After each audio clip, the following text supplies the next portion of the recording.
Hello and welcome to Newswire. I'm Ayza Omar. Now, the chief Taliban negotiator, Mullah Baradar Akhund, met Russian and Afghan politicians in Moscow on Tuesday. Mullah Baradar has said that the Taliban do want peace, and for that, all obstacles must be removed, including the withdrawal of the foreign forces from Afghan soil. Also present was Russian Foreign Minister Sergei Lavrov, who has reiterated in this meeting that Russia's call for, which has been Russia's call earlier also, for a total pullout of foreign forces from Afghanistan in order to achieve a political solution to bring to an end this 18-year conflict. We will be discussing with experts today what the latest developments mean for the future of Afghanistan and also what Russia's role seems to be playing out here in the region. So we are joined by Ms. James Dorsey, an analyst who is joining us from Singapore. We also have with us Mr. Waheed Mozdah, an analyst joining us from Kabul. And we have our correspondent from Moscow who will be giving us an update on this meeting, Dan Ashby. Welcome to all of you to Newswire. Let me start with you, Dan. Any kind of updates you can provide us on this meeting that is still underway in Moscow?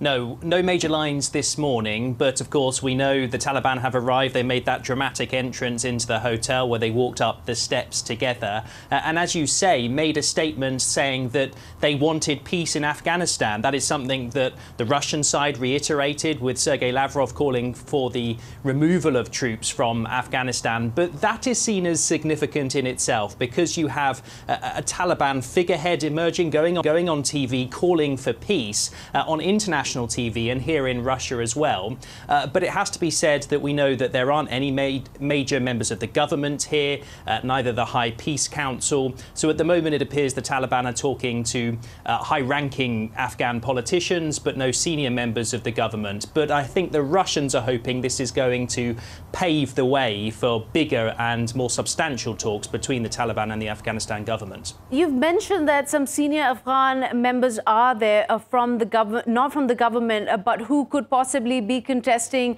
against the government in the upcoming elections. Could you tell us a little about who these people are there right now? Yes, exactly. There's a whole range of power brokers, if you like, the people who could really have a say in who leads the country in the future, people running in the election later in the year, and former politicians, Hamid Karzai, a whole range of people here. So it's a big meeting, but the key thing here is that it's the same as it was before, because we've had this before, particularly here in Moscow, where the Taliban have come. They've spoken to a whole range of politicians, but still no breakthrough in them talking to the current Afghanistan government. So I think, as I say, this is more of a push just to stop the talks stalling from a complete breakdown after missed meetings in the past and just to keep things going. But I think the fact that the Taliban is talking about peace and that you have these senior politicians here is being seen as gathering momentum towards a possible solution. Also, it is analysts are really commenting on Mullah Baradar's speech as him making a bid for him, establishing himself as a representative, a public face for the Taliban. How is this being viewed amongst the members who are participating here?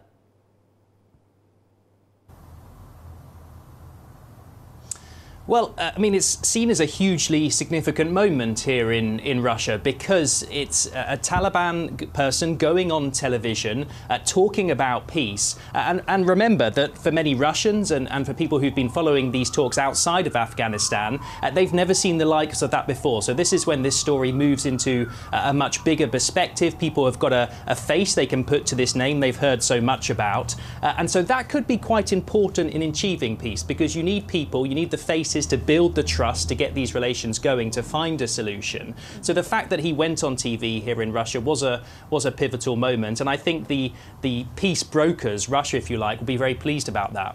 What's the sentiment about Russia's participation? This is the second such meeting to take place in Moscow in this year alone. Well, from Russia's perspective, they see themselves as more effective peace brokers than the likes of the United States. You will, of course, know that there are other talks going on between the US and Taliban, but Russia just sees the US as a somewhat chaotic force in the world and believes that as a much closer neighbour to Afghanistan than the US, that it can play a much more constructive role. That's the Russian view, but I think the Western view, the American view, is that Russia's starting to meddle a bit, if you like. It's trying to assert its geopolitical influence. It's trying to move in where the US is drawing out. And I think the US sees Russia as just making things more complicated and more difficult. America's very suspicious of what Russia is doing. So there's no agreement between the US and Russia. But at the moment, Russia is pushing ahead with these talks. Another meeting in Moscow, as you say, and I think they will continue to do so. Also, there were rumors about a buildup of troops in the southern region of Russia regarding and commenting on there being a correlation to this meeting taking place in Moscow. Do you have any information on that? No, we don't know about specific build-up of troops. We know, of course, Russia has had troops in that area before, but I think Russia's been very keen to show that it's got no intention of doing anything geopolitically about that. Russia's whole message at these talks is that it wants all foreign troops out of Afghanistan. So at the moment, Russia's very much trying to show that it's squeezing its diplomatic muscle rather than military might. Okay, so stay with us, Dan. Let me bring Mr. James into this conversation. You heard the updates on what's happening right now in Moscow between the Taliban and, of course, the foreign minister of Russia has also spoken on this, pretty much on the same page of the fact that the U.S. must withdraw their forces for peace talks to be achieved. What do you make of this latest development? Well, I think it's indeed significant, as your correspondent pointed out. I also think there's a broader Russian angle to this. It's important for Vladimir Putin to project himself on the international stage, particularly as a major geopolitical player. That's all the more important given that at the moment he has economic problems at home, and you're seeing discontent spilling out onto the streets of Russian cities. So the fact that he can appear, or that Russia can appear as a peace broker at a moment at which the United States is a complicated and problematic peace negotiator, is, of course, working in Russia's advantage. That's an interesting point. Mr. Waheed, let me bring you into this also. What take on it? The U.S. has been having a conversation with the Taliban since last year, and pretty much it seems that they've hit an impasse over the terms of withdrawal. Now, the Taliban, Mullah Baradar, has come out again and said, unless there's a complete withdrawal of troops, we're not moving forward here. What exactly has changed since last year? Yes, I think it's the red line of Taliban. They want completely withdrawal foreign forces from Afghanistan, not just American forces, but other countries. They have forces in Afghanistan, like in the umbrella of NATO. But this is another. I want to see this. Meeting and another angle. As you know, there was a sixth meeting between Khalilzad and Taliban in Doha. This meeting was not very successful, and there was some deadlock. And when Mr. Khalilzad came back to Afghanistan, he insisted in a election, a presidential election in Afghanistan, and before he was not done this. But when he talked to Mr. Karzai, Mr. Karzai told him, I know Mr. Baradar, and we can talk to him if there was an opportunity to talk to Mr.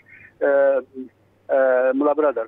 Mullah Baradar, during the Taliban time, in the beginning of Taliban, Mr. Karzai was with Taliban, and Mullah Baradar is in his tribe, in the Popalzai tribe. Right.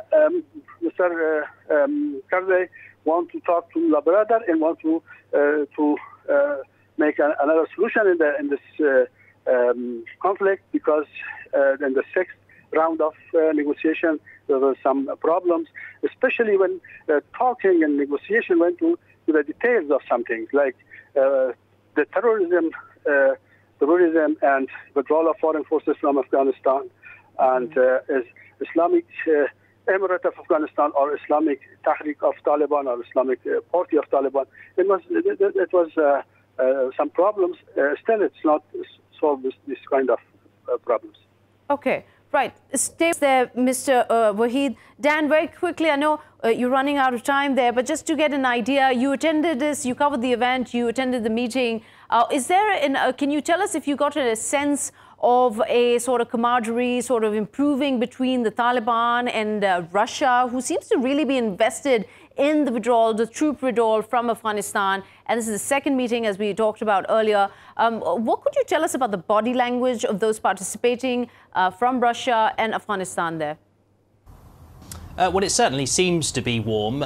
Russia, the words are warm coming out of both sides, and they've been greeting each other very pleasantly. But I mean, you have to take all of that with a pinch of salt, because when you see these high-level peace negotiations, and I've done a number of them right around the world, body language is always warm. It has to be warm. If you can't get the body language right, there's not even any chance of having the substantive negotiations afterwards. So it's really not about the body language. It's about what they can agree afterwards. And unfortunately, on that point, no one is expecting any major announcements from this meeting. It is just a trust-building exercise. They will continue to talk. They'll continue to come to Russia. And it's obviously a big show of trust that they're coming to Moscow in the first place. But no, I don't think anyone's seeing Moscow as being able to deliver a real policy outcome, a substantive solution. It's just seen as a way to pave the way for more talks going up that chain towards high-level officials. So you think it would be too early to make a comment on that maybe Afghanistan is moving more closer to Russia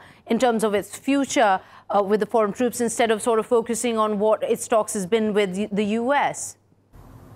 I think so, yes, because at the moment, I think for the Taliban, it's also strategy for them too. It suits them to be talking both to the US and Russia. We've seen it throughout history where various countries look at two different superpowers, try get the best out of both of them by playing them off each other. So look, I mean, it's a good sign for Russia that the Taliban is here and that they are hosting these negotiations. But yes, you're right, far too early to say that this could be a long-term strategic relationship between Russia and Afghanistan, because, of course, we all know that Russia has its own military history in Afghanistan that didn't go particularly well. So there is distrust there over that as well. But the talks are here. It is slowly building some trust. And at least in terms of when you talk about movement, it is seeming like it is moving towards a peace deal. All right. Thank you so much, Dan, for the update from Moscow. Mr. James, what's your take on this? Do you think there's a possibility, despite the history that Russia has part of in Afghanistan, that they could be maybe shifting gears here, not just be the Taliban, not just using Russia as a part of a strategic advantage against US? I don't think it's an issue of whether or not the Taliban are going to be closer to Russia than the United States. Obviously, whatever government comes out of a peace agreement is going to have to have good relations with both. Mm-hmm. I think, however, there is another Russian interest here, which goes far beyond Afghanistan, and that is both its interest in Central Asia, as well as the fact that the fastest growing demography in Russia is the Muslim community, which is estimated within a couple of decades to account for 1/3 of the Russian population. Mm-hmm. So it's in a Russian interest to build relations with whatever government is going to emerge from a peace settlement in Afghanistan. Add to that as close as relations are between Russia and China, if Russia wants to be a major player on the world stage, it is going to have to be a major influence in its own hinterland. Absolutely. That's a good point indeed. But the question about who's running out of time. The US has obviously got its days numbered there. They can't afford to stay there indefinitely. Russia, on the other hand, doesn't have any stake in it like that, in the sense that they've got no troops on the ground. They've got nothing to lose but support the Taliban. What's your take on it? Well, first of all, whatever deadline the United States may have is a self-imposed deadline. This is a war that's gone on for 17 years, and there is no natural end to it. So, with other words, it's a U.S. political decision when and if they pull out of Afghanistan. Now, I don't think that President Trump wants to pull out of Afghanistan in what will be seen then as a U.S. military defeat. So I wouldn't put too much pay into the fact that the U.S. is leaving Afghanistan. They've always declared that they at some point want to leave Afghanistan. I think the real fundamental structural problem, and that's true for the talks in Moscow, but it's also true for the negotiations that the Americans are conducting directly with the Taliban. Ultimately, peace in Afghanistan is going to have to be concluded between Afghans with a withdrawal of foreign forces. Mm-hmm. So as long as you don't have a direct face-to-face negotiation between the warring Afghan parties, whatever peace treaty you sign is probably going to be feeble at best. Right. So, Mr. What do you think are the obstacles that are remaining right now in making a success out of these peace talks that the U.S. seems to have reached an impasse on with Afghanistan? Surely, Americans have their own decision. Mr. Khalilzad, in the first meeting with Taliban, they told him we want to withdraw completely from Afghanistan. Otherwise, Taliban never want to talk with Americans, because the first priority of Taliban in the peace in Afghanistan is withdrawal of foreign forces from Afghanistan. But there is another problem. Taliban never want to talk to Afghan government, and this is a problem between Americans and Taliban. For this problem, Mr. Khalilzad preferred to make some kind of meeting between Afghan politicians and Taliban, and this meeting in Moscow, it is as you know, it's the second meeting, but it was impossible if Americans not want to talk Afghan politicians and Taliban in Moscow. Mr. Waheed, sorry to interrupt you there, but on the ground in Afghanistan, in the government and other, especially the women groups who have been very vociferous about their concerns if Taliban came into power, what is the reaction like on the street when they see a second such meeting so close back to back being held in Moscow between the Taliban and the Russians? There is a separate point of view. And Afghanistan has cities, and the big cities, there is the women rights and these things is familiar here, and we hear these things in the cities. But in the suburb, in the villages, every night there is an operation from Americans and Afghan soldiers, and they kill a lot of civilians. And this is a very bad situation in all over Afghanistan. But there is when Afghan women and civil society people insist in the last 18 years achievement, the Taliban think about their 18 years sacrifice for freedom of Afghanistan. How we can close these two point of view to each other and make peace to Afghanistan, I think it's very, very difficult. It's very difficult indeed, and also it comes at a time where the U.S. has pretty much compromised from the get-go by forfeiting the very government it had put into place in Afghanistan, right? Because the Taliban don't want to speak to them. Yes, but the Taliban every time the Taliban told we respect women's rights and we never want a monopoly of power in Afghanistan. We want to share power with all parties and all sides. But they says we want to talk and make peace with the groups. In the past we have fighting in the past with that groups, like the groups now they are in Moscow. But today I hear Afghan when Mr. Khalili and Afghanistan embassy peoples want to come and participate in this meeting, Taliban refused this and says we never want to talk to Afghan representatives.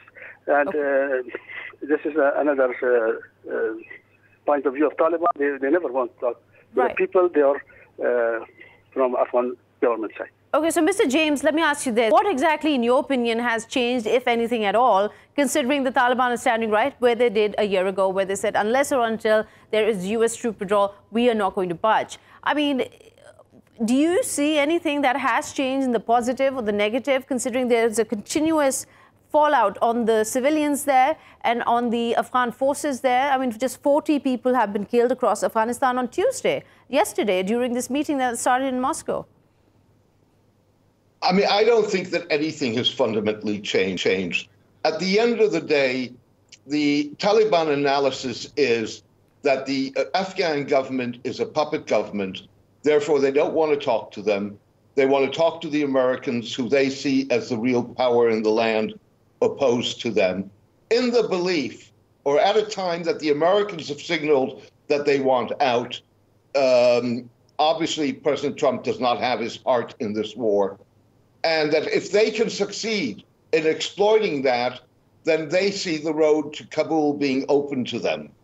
So with other words, the signal that's being sent, both by the talks in Moscow, as well as by the talks in Doha, is indeed what your Afghan guests suggested, namely that the government is being told that it's being sold down the drain. That is not very promising for the outcome of these peace negotiations. So with other words, these peace negotiations seem more to be about, for the Americans at this point, getting out of Afghanistan than truly shaping what Afghanistan is going to look once the peace is in place. That's a really good point, and we're running out of time. Thank you so much, Mr. Waheed Mozdah and Mr. James Dorsey, for your input on the situation as it evolves in Afghanistan. We will take a quick short break. We'll be right back.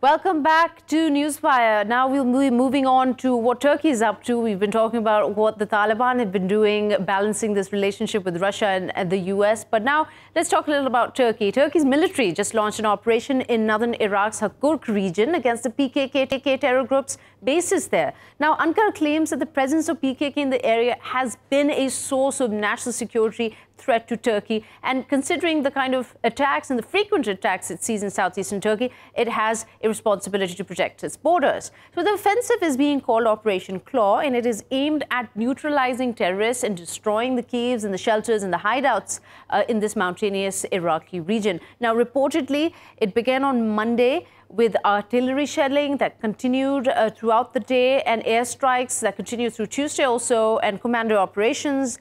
The Defense Ministry claims that 9 high-profile terrorists have been killed. But at the same time, Turkey's failed to do its due share when it comes to reining in militants in Syria. The HTS, for example, another militant organization which has been fighting the Assad regime. And as a result, it's brought tensions to a new high between Ankara and Moscow. And at the same time, we see Turkey risking its relationship with the US over the purchase of S-400s from Russia. So the question we are trying to address today is exploring what is Turkey's agenda in the region. Is this a delicate balance that it's trying to maintain with its key allies, or making maybe bold moves at a great risk? Let's find out from our experts. We have on the line with us, first of all, Mr. Hakkı Öcal, an analyst who is joining us from Istanbul, and also Mr. Can Hassasu, an analyst joining us from Istanbul as well. Welcome to Newswire. It's so good to have both of you on the show. Well, let me start with you, Mr. Hakkı. What do you make of this recent operation that is taking place in the northern part of Iraq by Turkey? This is clearly not the first time. It has been going on in various bursts on these PKK terrorists.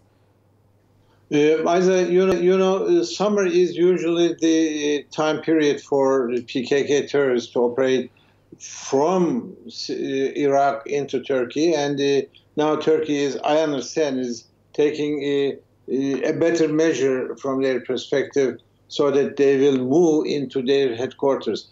Now, if you look at the map, this Hakkı area and Kandil is on the very border of Iran, and whenever Turkey had an operation, aerial operations, of course, first time there are Turkish boots in this particular area in Iraq, the terrorists would flee to Iran, and Iran wouldn't do anything, maybe for the scare of it has its own PKK branch there, and terrorism is also always a danger in Iran. So up until now, they didn't do anything to prevent these excursions from Iraq to Iran. Now, Turkey, for the last month, I think, has the cooperation of Iran. And the first time Turkey dared to put soldiers on foot in Iraq. We will see that the Turkish operation might be this time more effective. Why it is important for Turkey to be effective in Iraq is that this is the headquarters of the PKK extension in Syria. Turkey considers almost all what the U.S. calls Kurdish fighters are actually extension of PKK. So Turkey is thinking that if you do some sort of destruction in Iraq, it will help to diminish the dangers coming from Syria.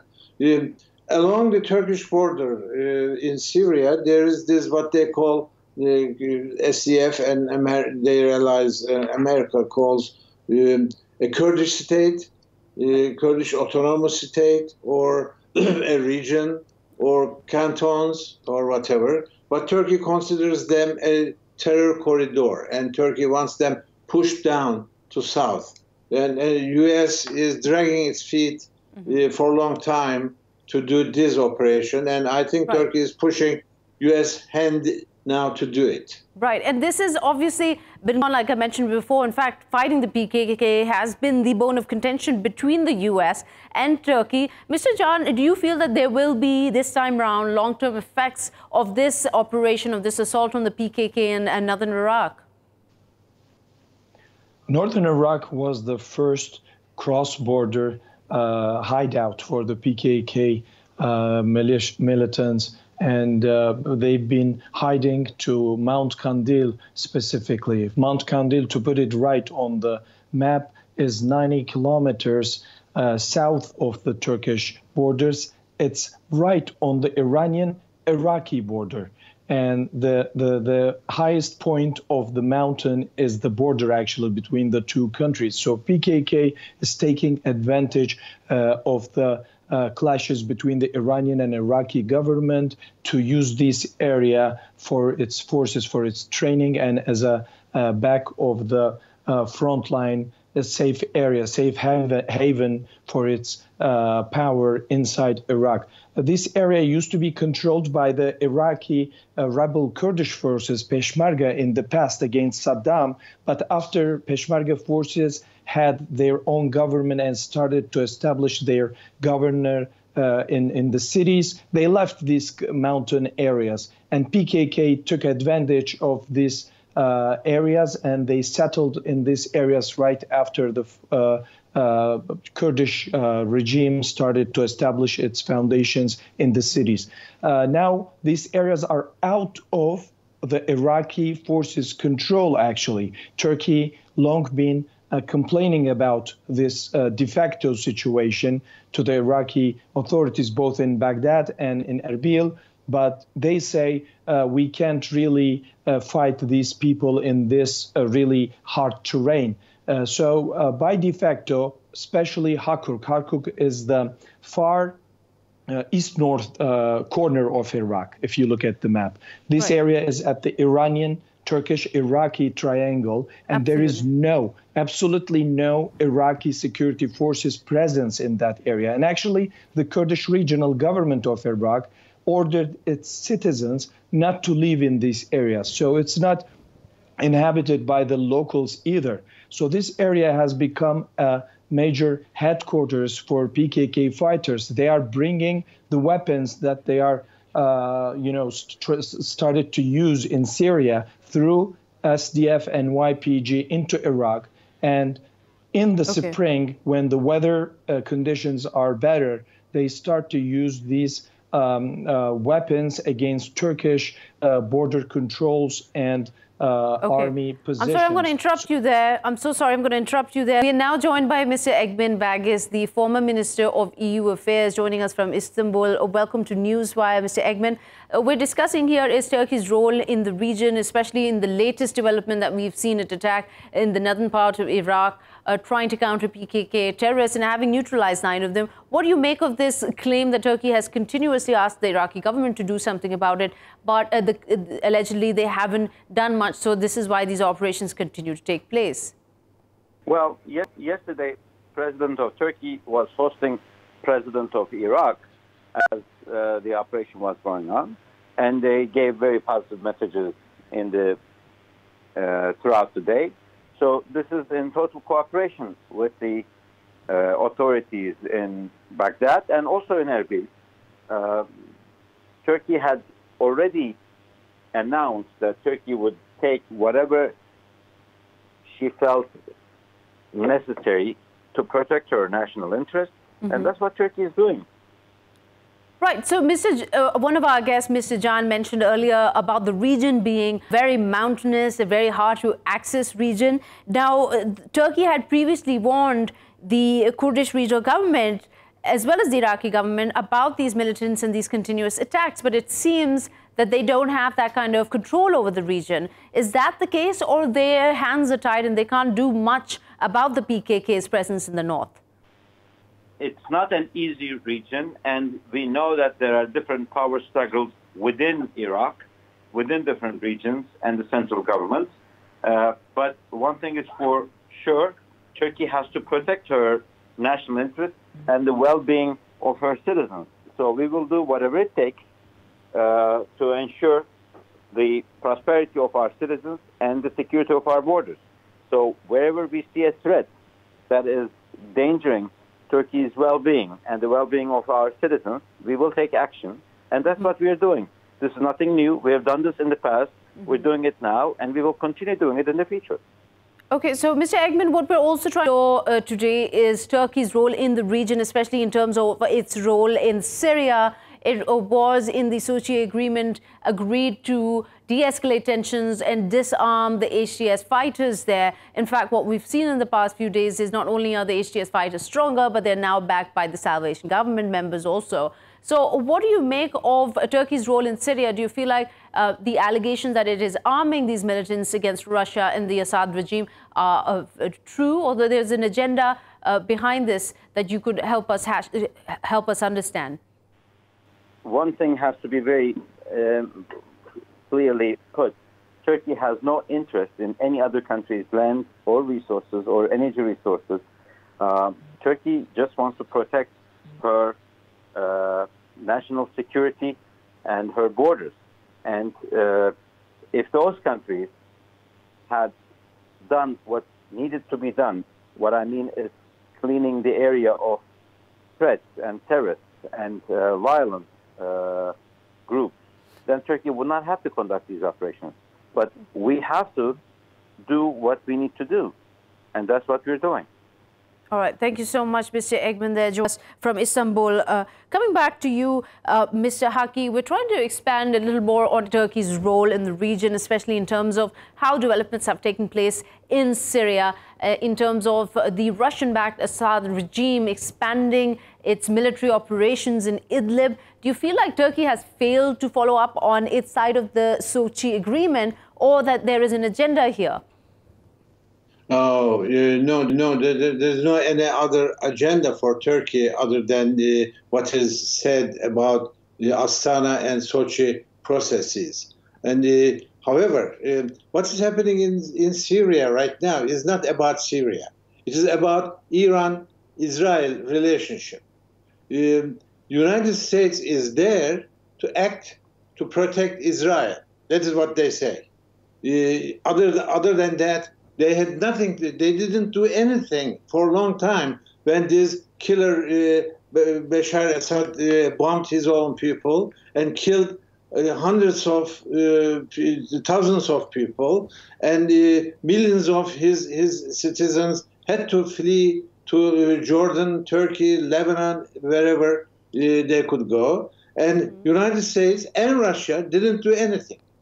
unless until Turkey moved in and opened the border and started accepting refugees. Now, you can see the general picture easily here. Last year, if you remember, Barzani party in Iraq started this independence movement.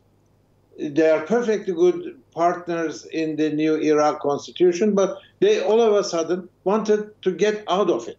And in parallel, we start seeing some movements in Syria to establish a new a new Kurdish state there. And of course, these two entities are going to merge in some way, and we are going to have a Kurdish state in the area. Why United States is trying to do this is that, if you ask me, in my humble opinion, to put a new entity between Iran and Syria, Iran and Israel. They need to do that because they consider Turkey not anymore a dependable ally in NATO. Okay, so I get your point there, Mr. Hakkı. Let me quickly ask Can also, what is your take on this? This fight that we're seeing in Syria and Turkey's involvement with and the bone of contention it has with the US over the YPG, the backbone of the so-called Syrian Democratic Forces that the US has supported and Turkey has strongly protested against. Is there, do you agree with Mr. Hakkı that this is essentially US protecting Israel and creating a buffer, another miscreant to sort of come in the way of Iran? What's definitely happening in Syria is not protecting the rights of the innocent civilians so far. Innocent civilians are still under great threat of being victims in this bloody war. And Turkey is expecting, if the situation gets worse and people don't listen what Turkey is warning about, there could be another wave of immigrants trying to hide or run away from the fight. Idlib is one of the sensitive areas, and Turkey has been pushing for a peace deal, for a sustainable peace deal in the area since Astana talks started and continuing with the Sochi process. So far, Turkey has kind of an agreement with Russia, but Iran and America, with their own agenda, are always conflicting this and jeopardizing the process, which is I'm sorry to interrupt you there, but analysts have continuously said, especially in the past few days as things have heated up in Idlib, is that Russia is really disappointed in Turkey not coming through on the Astana agreement, on the Sochi agreement, and so has turned this, what was essentially agreed as a political move, a peace process, into a military move. And that's why we're seeing escalations in Idlib. The blame is coming on Turkey. Do you think that's a fair assessment? I think Turkey is really doing what they decided at the beginning on the roadmap of founding a solution to the problem, and they just established their checkpoints or observation posts inside Syria, and they have been working with the local Syrian opposition forces to make them online with the agreement that they made with the Russians. And what Turkey did in terms of operations inside Syria was necessity for Turkey. I mean, all these countries who are talking about Syria has no border with Syria, and they are not facing the problem of eliminating terrorist groups like Daesh to enter inside Turkey or to be spread all around the region. Turkey is facing this real problem, and it has to take some fast measures against these kind of problems. So it's not as relaxed as the other countries. So what Turkey did in terms of military action in the region was a must for her security in the region. But rest of the plan, I think Turkey is following what she agreed at the beginning, starting from Astana. All right. So, Mr. Hakkı, we've run time. So very quickly, I want to bring in the last angle to this sort of discussion is at the same time, we see Turkey risking it all, it seems, with its NATO ally, with the US, despite even the NATO chief giving dire warnings to what Turkey is going to face if it continues the purchase of S-400s from Russia. What do you make of this?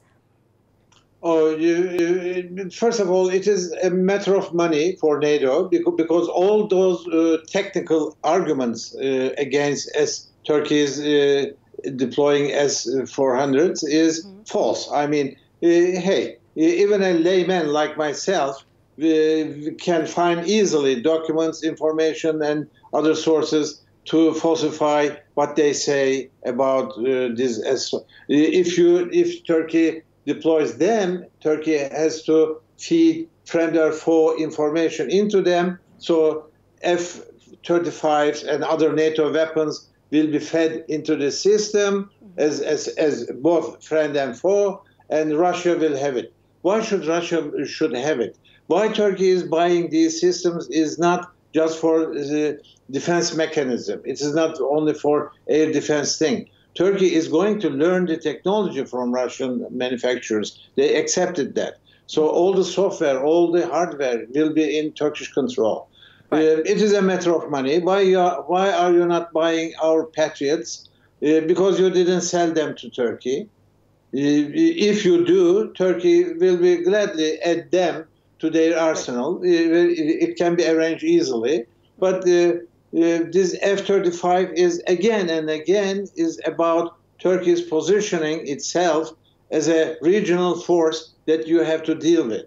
I mean, no longer you can do this or that in the area without asking Turkey. You have to deal with Turkey. The idea, the Western idea, which means actually German, French, Israeli, and American ideas put together, is to minimize Turkey back to what it was some time ago. A very docile, very pliant ally there. When you can, as we say in Turkish, you can you can slap their wrist and get their food from their hands. Turkey is not that country anymore. Right. So Turkey has changed face, essentially, and has made its role in the region as somebody not to sort of mess with and not to be taken lightly. Thank you so much. Unfortunately, that's all the time we have, Mr. Hakkı and Mr. Can, for participating here on Newswire. And with that, I will bid you farewell and we'll see you next week.